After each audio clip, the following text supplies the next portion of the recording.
I'd just like to make the point that we're very fortunate that His Majesty has allowed us to use Buckingham Palace for this event. The music had already begun. Senior guests were waiting, cameras were positioned, and Camilla was only moments away from assuming the most prominent ceremonial role of the evening. Then Princess Anne stepped forward. With one raised hand and a sealed council document held firmly against her chest, she stopped the Queen Consort before the assembled court. No shouting, no confusion. Just one devastating sentence that changed the atmosphere instantly. This role was never approved. Before we go deeper into what this really means for the royal family, make sure to subscribe so you don't miss a single update. Camilla did not move. She had arrived at the Commonwealth Unity Banquet at Guildhall, expecting to deliver the Queen's ceremonial welcome, lead the royal procession, and take the central chair reserved for the formally approved royal host. The ceremonial welcome was the opening address that signaled who carried authority for the evening. That was why this was more than a speaking role or a carefully staged appearance before invited dignitaries. It placed the Queen Consort at the heart of the event. Anne held her ground as aides, foreign representatives, and senior household officials watched the silence deepen. The Princess Royal knew exactly what her refusal meant. By stopping Camilla at the doors, she was challenging not only her sister-in-law's judgment, but also the private promise Charles had made behind closed doors. Yet the council memorandum in her hand left no room for retreat. Camilla reached toward the printed program. Anne drew it back, set it on a side table, and told the marshal to suspend the procession.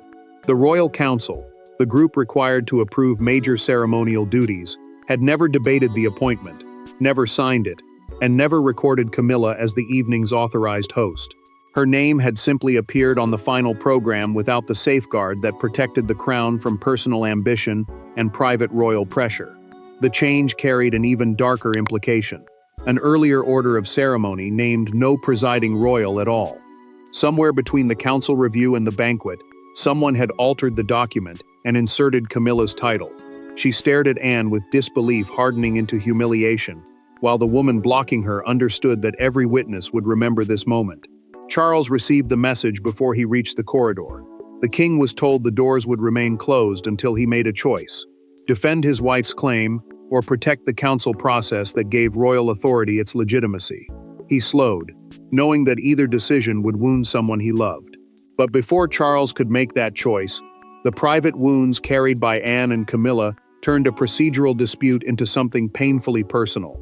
To the watching court, Anne's intervention appeared to concern signatures, protocol, and ceremonial authority. But beneath those formal words lay years of tension between two women who viewed royal duty in entirely different ways. For Camilla, the evening represented acceptance and visibility. For Anne, it represented a boundary that could not be crossed. Neither woman was fighting merely for a chair or a speech. They were fighting over what queenship was supposed to mean. Anne had built her entire royal life around discipline. She believed authority came through years of service, repeated sacrifice, and loyalty to rules that protected the crown from becoming personal property. The Princess Royal, a title given to the monarch's eldest daughter, had never expected ceremony to bend around her. That was why she could not accept Camilla stepping into a role, simply because Charles wanted her to feel secure. Camilla saw the same moment very differently. She had spent years walking into rooms where every smile seemed measured, and every gesture was compared with the women who came before her. The Queen Consort viewed the banquet as proof that she no longer needed permission to belong. Leading the ceremony would show that she could carry the monarchy's most visible duties without supervision, correction, or quiet resistance from the family. Anne remembered Queen Elizabeth II, protecting one distinction above almost everything else. Personal status did not automatically create delegated authority. Delegated authority meant a duty formally handed to someone through an approved process. The late monarch had guarded that line because once private wishes replaced clear rules, every future decision could be challenged. Camilla felt each restriction as a fresh rejection.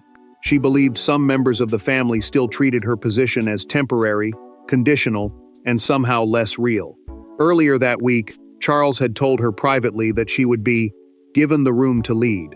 The king meant reassurance. She heard permission. Anne had already warned them. She sent a written note explaining that the role required a recorded council decision, but an aide merely acknowledged it. No answer followed. No meeting was called.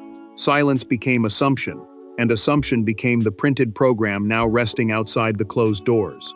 Camilla removed one glove inside the antechamber and looked directly at Anne. "Is this truly about procedure?" she asked, her voice low but shaking. Anne did not look away. It became personal when procedure was treated as optional. Charles approached the room just as the words landed. Before the king could enter, Camilla accused his sister of protecting a monarchy that no longer existed. That accusation did not begin at Guildhall, because the true point of no return had occurred 2 weeks earlier, during a rehearsal no one was meant to remember. 2 weeks before the banquet, the royal family gathered at St. James's Palace for what should have been an ordinary ceremonial rehearsal. There were no cameras, no crowds, and no reason for confrontation. Yet one revised program, placed carelessly on a polished table, exposed a decision that had never been discussed. Anne noticed Camilla's name printed above a roll requiring council approval. When she asked who had authorized it, the room fell silent. Anne picked up the document and read it again. The rehearsal program described Camilla as the sole, presiding royal host, meaning the senior royal officially chosen to lead the event. That title gave her the opening address, the central position in the procession, and the formal Commonwealth welcome planned for Guildhall. Each duty carried public weight, because it showed who had been trusted to speak for the crown. Camilla watched Anne's expression change and understood immediately what had been discovered. Senior household staff had gathered to practice the speeches, seating order, entrance sequence, and ceremonial timing. Yet nobody had expected the document itself to become the center of the room. The Queen Consort remained composed, but the silence around her grew heavier. Anne turned to the event secretary and asked for the council authorization. The secretary hesitated. Before he could answer, Camilla stepped in and said Charles had already settled the matter privately. Her words were calm, but they landed like a challenge. Anne did not accept them. She explained that private approval from the king was not the same as a recorded council decision. The council clerk, the official responsible for preserving formal decisions and signatures, quietly confirmed that no vote had taken place. The proposed roll had appeared in briefing notes, but it had never been debated, approved, or signed. Camilla instructed the marshal to continue the rehearsal. The marshal began calling the procession into place, and everyone moved except Anne. She remained standing beside the table, forcing the entire sequence to stop. Camilla looked at her with controlled anger. Anne looked back without apology. The deeper problem emerged moments later. Records showed that Camilla's private office had sent revised wording to the event organizers after midnight. The message claimed the change carried the king's full confidence, even though Charles had never signed a formal instruction. Anne stayed behind after the others left. She circled Camilla's title in red ink, closed the folder, and handed it to the clerk. "Preserve every version," she said. "No document leaves this room." Camilla learned about that order before evening. She made her decision at once. She would enter the banquet exactly as planned and force the family to challenge her in public. At Guildhall, that challenge finally arrived. And this time, neither woman had the protection of closed doors or private restraint. The corridor outside the banquet hall became the stage for one of the most severe royal confrontations in recent memory. Camilla stood dressed for the central role, the procession waiting behind her. Anne stood directly ahead, carrying the unsigned council file. Neither woman raised her voice. That made the exchange even more brutal. Every pause carried accusation. Every glance carried history. And every second of delay told the waiting guests that something inside the monarchy had broken. Camilla moved toward the entrance, expecting the marshal to announce her as presiding royal host, the senior figure officially chosen to lead the ceremony. Anne stepped into her path before the doors could open. The Queen Consort stopped instantly, while the Princess Royal held the file close and refused to give way. Anne spoke with complete control. Camilla could attend beside Charles, but she could not lead the procession, deliver the Queen's ceremonial welcome, or occupy the presiding chair without council approval. The welcome was the formal opening address that established who carried authority for the evening. Without approval, every gesture would create a false precedent. Camilla's restraint began to crack. She called the intervention deliberate humiliation and accused Anne of choosing the most public possible moment to challenge her. The Queen Consort said she had waited long enough to be treated as legitimate, not tolerated only when others found it convenient. Anne did not soften. She replied that legitimacy did not erase limits. No member of the family, however close to the sovereign, could invent approval after the decision had already been printed. The Princess Royal knew the words would wound Camilla, but she also knew silence would make the council meaningless. Charles entered the corridor visibly shaken. The king looked first at his wife, then at his sister, and asked Anne to let the ceremony proceed. He promised the paperwork could be corrected afterward, once the guests had gone and the public embarrassment had been avoided. Anne refused him. Retrospective approval, she said, meant formal permission granted only after an action had already taken place. That would reduce the council to decoration and turn procedure into a cover for whatever the family wanted. Charles placed one hand on the door handle. Anne laid the unsigned resolution beside it. The king read the empty signature line, released the handle, and stepped backward without speaking. Camilla watched him retreat. In that instant, she understood something colder than rejection. The person wearing the crown was not the only person controlling what happened next. The confrontation had exposed the family's emotions, but the final decision now rested with a council whose authority Camilla had badly underestimated. Royal power often appears absolute from a distance. Inside the palace, however, it survives through signatures, agreements, and boundaries understood by those trusted to protect the crown. The file in Anne's possession contained only a few pages, yet it carried more weight than the jewels prepared for Camilla that evening. It showed that Charles had expressed support, but support was not authorization. For the first time, his private promise to his wife collided with the machinery of monarchy. Charles entered a private room and read the file twice. The Royal Council, the body responsible for formally approving major ceremonial duties, had never authorized Camilla to take the leading role. That process mattered because a private promise could not be allowed to become a public precedent without scrutiny. Once one exception was accepted, every future decision could be shaped by pressure instead of duty. Charles looked exhausted. The king had wanted to reassure his wife, not create a constitutional struggle inside his own household. Yet his words had given Camilla expectations he had no authority to fulfill alone.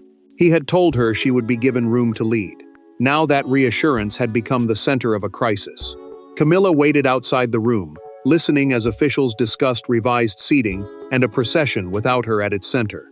The Queen Consort had expected Charles to defend her. Instead, she heard strangers calmly reorganizing the evening, as though her place could be removed with a few quiet instructions. Anne remained beside the council table while advisors divided. Some wanted emergency approval to prevent public embarrassment. Others warned that granting permission under pressure would reward the very act that had bypassed the rules. The Princess Royal understood the danger. If the council surrendered now, it would never command the same respect again. Anne then placed the midnight message on the table. It had come from Camilla's private office and claimed the change carried full royal authority. Charles read the phrase slowly and confirmed he had never approved that wording. The king removed his glasses, folded the message, and asked who had authorized it. Camilla's private secretary lowered his eyes. After a long silence, he admitted the instruction had come directly from her office. Charles said nothing. The admission turned confusion into responsibility. Outside, Camilla received the next blow. An attendant informed her that the ceremonial chair was being moved away from the center of the hall. She stood still as the meaning settled over her. The council was no longer debating an idea. It was already reshaping the event without her. When that chair was moved, the conflict stopped being theoretical, and Camilla was forced to confront the visible cost of what had been denied. The decision was delivered without applause, argument, or ceremony. Camilla would attend the banquet beside Charles, but she would not lead the procession, perform the Queen's welcome, or sit as presiding host. Inside the hall, attendants quietly moved the central chair and replaced the personalized program at every table. For Camilla, the most painful part was not Anne's refusal. It was watching the evening continue as though the role she wanted had never belonged to her. Charles received the council's ruling in silence. Emergency approval had been denied, meaning the family could not create last-minute permission simply to avoid embarrassment. The original arrangement returned at once. The king would open the banquet, while Commonwealth representatives would deliver the ceremonial welcome together. That choice mattered because it removed any suggestion that one private promise could rewrite the event. Camilla watched each change become real. Her solo entrance disappeared from the running order, the formal schedule showing how every part of the evening would unfold. The central chair was moved beside Charles, and her planned speech was withdrawn. The Queen Consort had expected to command the room. Instead, she was being fitted back into it. Camilla entered a preparation room alone and stared at the unused pages. She asked whether Anne had been waiting for this moment, whether the Princess Royal had seen the banquet not as a duty to protect, but as an opportunity to stop her in front of everyone. Charles followed and tried to comfort her. The king said the ruling was about process, not rejection. Camilla turned away and told him his reassurance had caused the humiliation. He had promised room to lead without making certain that room truly existed. The consequences deepened quickly. Camilla's private secretary was suspended, while the altered program was reviewed, and every message from her office was placed under temporary council oversight. That meant her staff could no longer issue major ceremonial instructions without outside approval. Camilla then gave Charles an ultimatum. She would not enter the hall unless Anne apologized. Charles could not offer one. The king admitted that his sister had acted within her responsibility and could not be ordered to withdraw a lawful objection simply to protect family feelings. Camilla folded the unused speech once, then again, and left it on the dressing table. The announcement bell sounded, but she did not move. Only when Charles opened the door himself did the Queen Consort finally rise and walk beside him. After the banquet, Anne found her brother waiting alone in the deserted council room. Charles looked at her and asked the question neither of them could avoid. Had she stopped Camilla to protect the crown or to punish her? With the guests gone and the palace machinery finally silent, brother and sister faced each other without aids, titles, or ceremony between them. Long after the banquet ended, Charles waited in the council chamber beneath dimmed lights, the disputed file resting unopened before him. Anne entered alone. There were no advisors to translate their words, and no courtiers to soften the consequences. He asked whether she understood what the intervention had done to his marriage. She answered that she understood exactly, and that was why she had stopped it. The monarchy, she warned, could not survive decisions made to soothe private pain. Charles watched his sister take the seat opposite him. The council chamber was the room where major royal decisions were formally discussed and recorded. Yet tonight, it held only two people carrying the weight of one family. The king wanted honesty, not procedure. He asked whether Anne would have acted with the same force against anyone else, or whether her distrust of Camilla had shaped every step. Anne did not hide from the question. She admitted that she knew the intervention would wound Camilla and leave Charles feeling publicly divided from his wife. The Princess Royal also admitted that years of tension had made the moment harder, but she insisted that silence would have damaged something larger than their relationship. Their mother had left them an institution built on restraint, and Anne believed they had no right to weaken it for comfort. Charles finally revealed what had driven him. He had promised Camilla a larger role because he feared she would always feel tolerated rather than fully accepted. The king had watched her enter rooms where every expression seemed judged, and he wanted to give his wife one evening in which nobody could question her place. Anne understood the pain, but she changed the argument. Acceptance could not be manufactured through an unauthorized ceremony. If Camilla received the role improperly, every future speech, procession, and public duty would be questioned. The Queen Consort would not gain security. She would inherit suspicion. Charles lowered his eyes. For the first time that night, he saw that Anne had not only blocked Camilla, she had blocked a decision that might have followed his wife for years. The king picked up the unsigned resolution and tore away the page containing the improvised appointment. He placed the remaining council procedure before Anne and said, "Then we begin again, properly." Charles agreed to issue a written directive requiring recorded council approval for every major ceremonial delegation, including those involving Camilla. The decision would protect the process, but it would also expose the conflict. By sunrise, the directive had become public. The palace could no longer contain the story, and one image from Guildhall came to define the entire confrontation. The public never heard the full corridor exchange, but one photograph said enough. Anne stood beside the closed banquet doors, with the council file held against her uniform. Camilla faced her, motionless, while Charles remained several steps behind them. By morning, that single image appeared across television screens and newspaper stands. Some saw cruelty, others saw courage, but almost everyone recognized the same truth. This was not a disagreement over seating, it was a battle over authority. Buckingham Palace moved quickly. Its official statement confirmed that the original ceremonial arrangement had been restored because the proposed change had not completed the required approval process. That statement mattered because it publicly separated personal royal wishes from formal authority. It also made clear that even the king's private support could not replace a recorded decision. Broadcasters seized on the conflict. One morning program called it an unprecedented collision between family loyalty and the safeguards protecting major royal duties.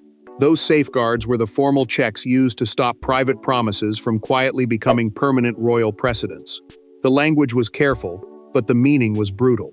Camilla's humiliation became impossible to contain. Commentators replayed footage of her entering beside Charles rather than ahead of him, turning one altered procession into a national symbol of rejection. The Queen Consort had hoped the evening would prove her authority. Instead, the country watched that authority being limited. Anne faced a different burden.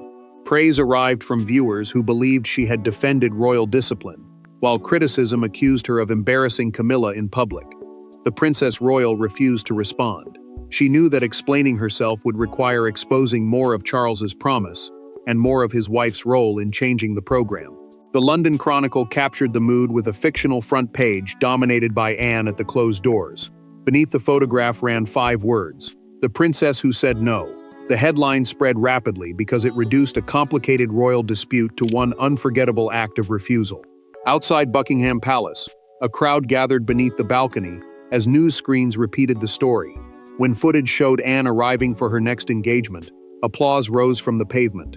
The response was not universal, but it was unmistakable. Camilla saw the newspaper during breakfast. She slid it face down and continued stirring tea she never drank.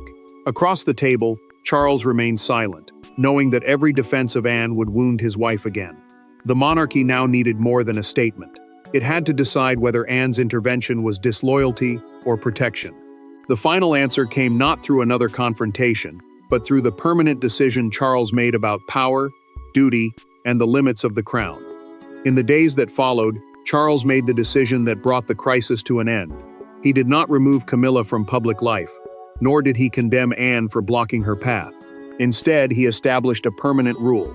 No royal title, marriage, or personal promise could replace recorded council approval for a major ceremonial duty. The verdict preserved Camilla's dignity, confirmed Anne's authority, and acknowledged a painful truth: the crown could not be governed by emotion alone. Charles signed a written directive requiring every major ceremonial delegation to be proposed in writing, reviewed by the council, and formally approved before appearing in programs or public announcements. A ceremonial delegation meant the official transfer of an important royal duty from one member of the family to another. The new rule removed uncertainty and ensured that private reassurance could never again be mistaken for public authority. Camilla kept her recognized place beside Charles and continued representing the monarchy. The Queen Consort had not been erased, stripped of status, or pushed from royal life. But her future duties would now be defined through transparent approval rather than private promises. That distinction protected her position, even as it placed firm limits around it. Camilla met Charles alone and told him the humiliation would not be forgotten. She still believed the confrontation had exposed her in the cruelest possible way. Yet the Queen Consort also accepted that trying to claim the role before approval was complete had left her vulnerable. Her desire for recognition had moved faster than the process meant to secure it. Anne did not celebrate. The Princess Royal visited Camilla and told her she had never intended to deny her place within the family. She had only refused to let that place be established through a broken process. Camilla listened without warmth, but she did not reject the explanation. Charles finally understood what his sister had protected. Anne had not acted against his wife. She had acted against a precedent that could have weakened every future sovereign, including William. The king had wanted peace, Camilla had wanted acceptance, and the Princess Royal had wanted continuity. Each desire was human. Only one, however, had placed duty before immediate comfort. At the next council-approved royal event, Camilla paused before entering the hall. Anne gave a small nod. The Queen Consort returned it, and the doors opened with no obstruction between them. Anne's intervention had been severe, painful, and publicly humiliating, but it prevented personal desire from becoming unchecked authority. Camilla did not lose her place. 40. She learned the conditions under which that place could endure. Charles did not lose control. He rediscovered the limits that made his leadership legitimate. The banquet began with a closed door, but the crisis ended by establishing a clearer one. Family could influence the crown, yet duty alone would decide who was permitted to carry its authority. Thanks for watching. Please don't forget to like and subscribe, and we will see you in next one.